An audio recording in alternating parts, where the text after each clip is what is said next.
Bonjour, mon nom est Pasquale Varri et aujourd'hui, on va parler du riz.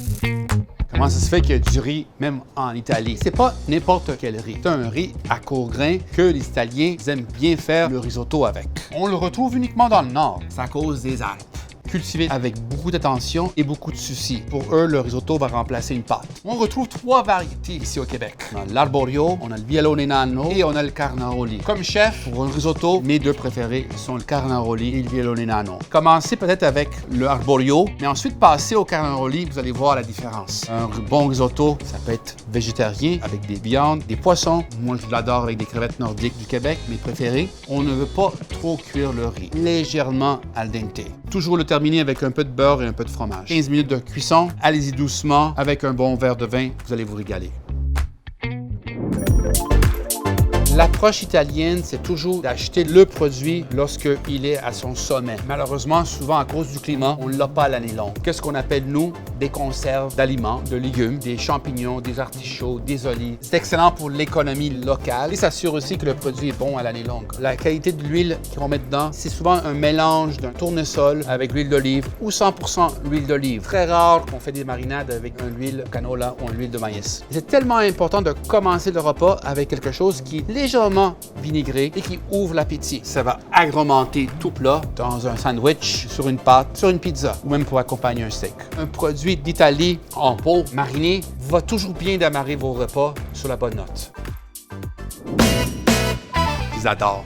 En manger à tous les jours. Et quand je mange des pâtes, c'est sans faute des pâtes d'Italie. Les Italiens sont très méticuleux sur la façon de fabriquer les pâtes. Achetez toujours des pâtes artisanales italiennes. Vous allez mieux manger, vous allez mieux apprécier votre repas. Petit conseil par contre, lorsqu'on cuit des pâtes, toujours dans beaucoup d'eau bouillante salée. S'il n'y a pas de sel, non c'è ni amore ni sapore. Ça veut dire qu'il n'y en a pas de saveur et pas d'amour. Lorsqu'on égoutte, bien égoutter les pâtes. Après, on introduit toujours les pâtes dans la sauce. On remet ça sur le feu. On laisse cuire encore 1 minute. Et vous allez voir que la sauce et la pâte vont s'unir. Jamais mettre la pâte dans l'assiette et la loge de sauce sur le dessus. Ça se fait pas ça. On rince pas des pâtes. Je vois jamais quelqu'un qui rince un steak après l'avoir grillé. C'est la même chose avec une pâte. Interdit de manger des pâtes avec un couteau. Fourchette seulement. Donc, bon appétit.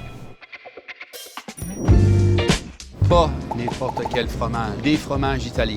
On va commencer à parler tout de suite du Parmigiano Reggiano, que malheureusement encore beaucoup de monde vont dire un parmesan ou des parmesans. Ça n'existe pas les parmesans, c'est juste un seul. 100% lait de vache, le king des fromages en Italie. Lorsque vous l'achetez, assurez-vous de voir toujours la crotte. Toujours l'acheter en bloc et demandez qu'on vous le râpe devant vous. Lorsqu'on entend le mot pecorino, vous l'avez déjà entendu, hein? Cela veut dire fromage au lait de brebis. Et l'Italie en produit plein. Il y a également la fontina.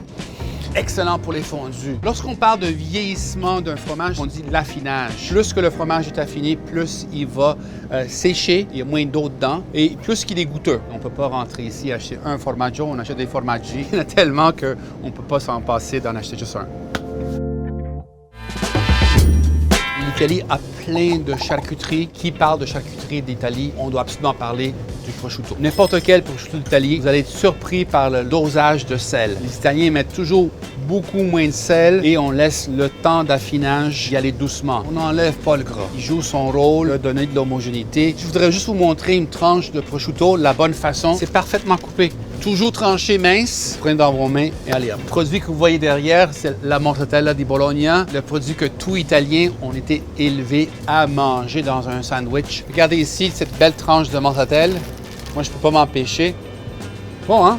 Quelque chose que beaucoup de monde encore ne connaissent pas, c'est le speck. C'est une partie qui est assaisonnée, mais aussi c'est fumé. Qu'est-ce que ça ressemble chez nous, un apéro? Des olives avec du saucisson. Moi, je coupe, je donne aux invités. S'ils apportent du bon vin, je leur donne 2 tranches.